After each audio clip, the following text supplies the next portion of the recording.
retractable gear and struts. That means we're looking at Cessna's ultimate do-it-all aeroplane, the 182 RG. Welcome to Dead Stick Adventures.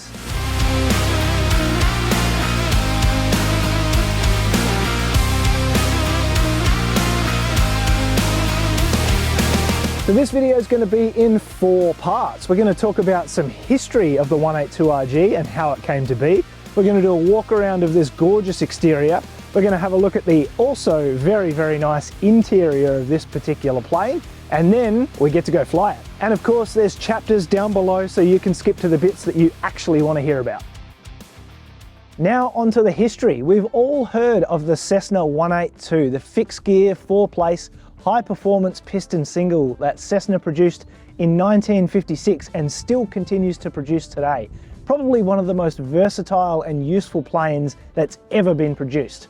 And the 182, while being great, having a good lift and good short field capacity, was also a little bit slow. But the 182 RG fixed all of that in 1978. Just putting retractable wheels on the Cessna 182 offered Cessna customers a 15% improvement in cruise speeds. Now, the majority of the fixed gear 182s came out with the Continental 0470. Brilliant engine, 470 cubic inches. The only slight trouble with them was that they were susceptible to carburetor icing because the carburetor throat didn't get a lot of latent heat from the engine. So you had to be very aware of the potential for carburetor icing. That's why a lot of them are equipped with a carburetor temperature gauge. The RG, on the other hand, comes with the Lycoming 0540. Now, are you ready for the reason why Cessna decided to replace one engine with another engine of exactly the same rated horsepower?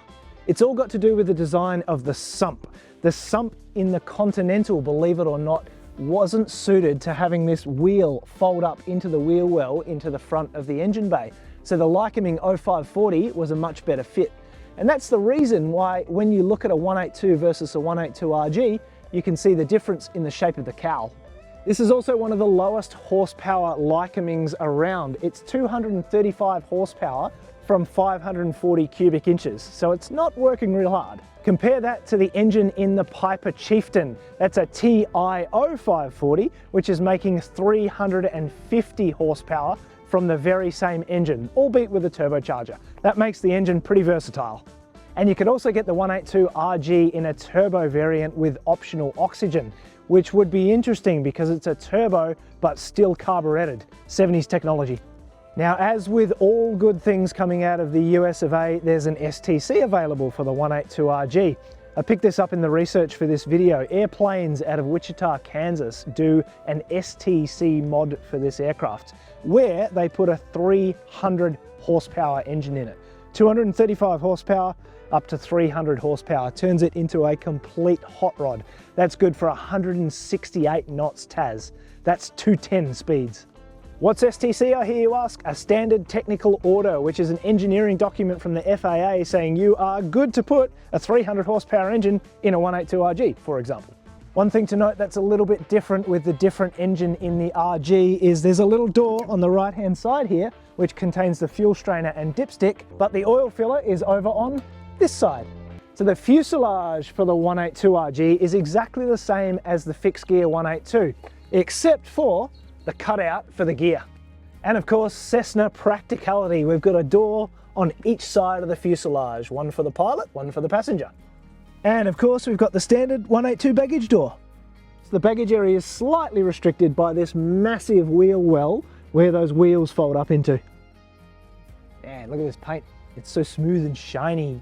One of our students bought this aircraft and he did his PPL in it, which was really cool. Craig, you're a legend. Thanks for letting us do this video.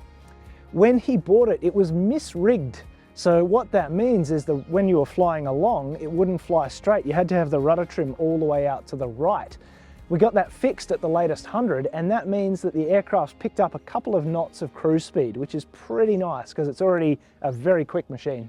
Now, people always ask, what's that tab on the back of the rudder? That is the rudder trim tab. It's manually bent by an AMP, and it affects the balance of the aircraft in flight. And then, of course, they ask, what's an AMP? And it's an airframe and power plant mechanic. And we've got our awesome 40-degree flaps. That means that this 182 RG has excellent short field performance. And the beauty of it is it's really fast in the cruise. This one actually cruises in the yellow, 155 knots true. In 1979, Cessna went to a much simpler wet wing system, which had a giant 88 gallons usable. Now, the way to tell the difference between a wet wing and a bladder is the position of the filler cap. If the filler cap is above the strut attachment point, then you've got yourself a 182 RG with bladders. If the filler cap is over here in the same position as a Cessna 172, more inboard, then you've got yourself a wet wing, and that's the one you want. Now, Cessna learned a lot from the production of the 210, and they refined the design of the retractable undercarriage. So what we have here is a very reliable and simple undercarriage. Here we've got a front nose leg that retracts into the airflow and up into the cowl. Now, as this gear leg retracts into the airflow, it hits this center bar, which is what actuates the doors. Now, there's no limit switches or any complex hydraulics required. It's just one simple hydraulic ram at the front of the plane that does everything to do with retracting the nose gear. And in the back, much the same as the 210, the wheels swing down initially and then back and up and into the fuselage. Nice and simple. And compare this nice simple design to the early 210s, which had 10, count them, 10 mechanical gear doors. That's a lot of things that can go wrong. One last thing is these wheels. She'll only fit 6x6s because, of course, they've got to fold up and fit into those wheel wells. Unfortunately, there's no bush tires that can go on the 182 RG. All right, that's enough standing around talking. I'm itching to fly this thing. So let's jump in, go to Murray Bridge, and then we'll do a walkthrough of the interior.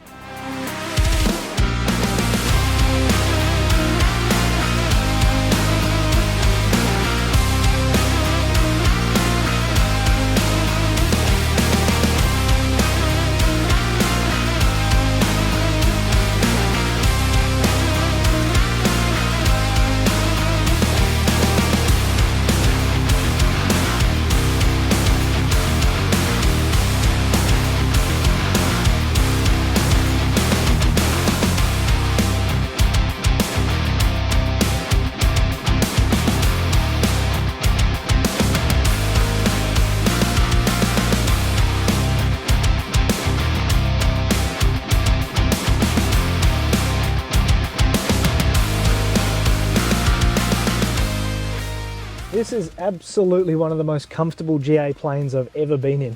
Not only are the seats soft and springy, but I've got so much legroom. I think there's more legroom in here than the 2010 or the 207.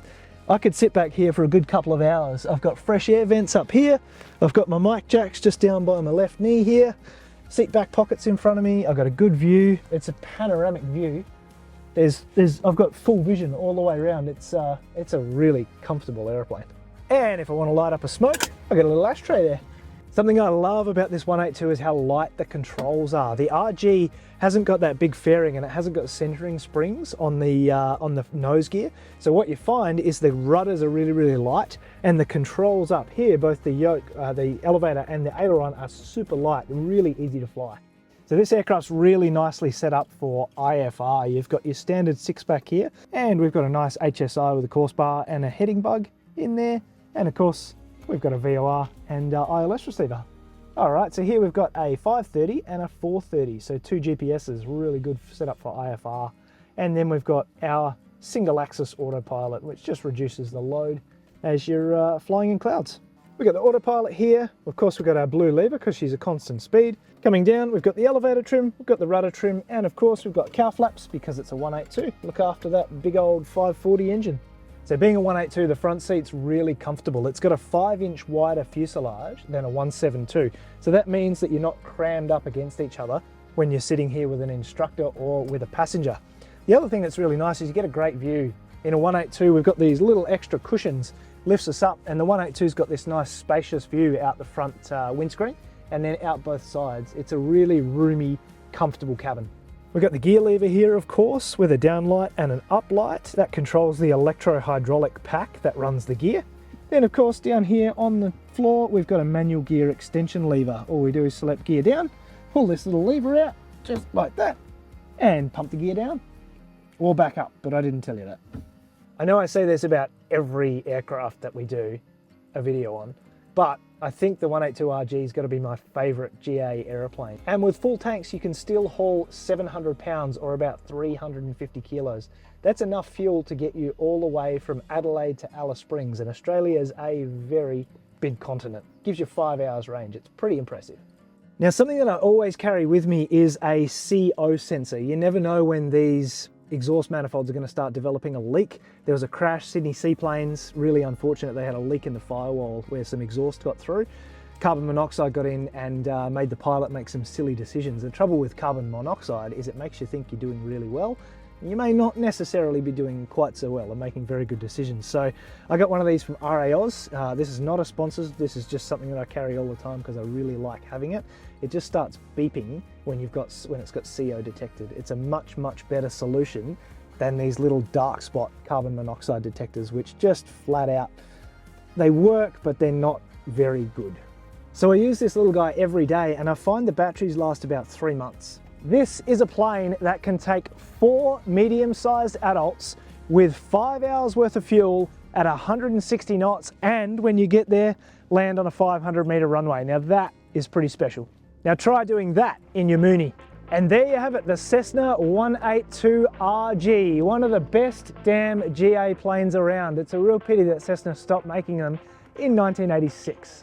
Thank you for watching. We've got many more videos coming out about cool, unique and different GA aircraft. So make sure you like, subscribe and leave us a comment below to tell us what you think.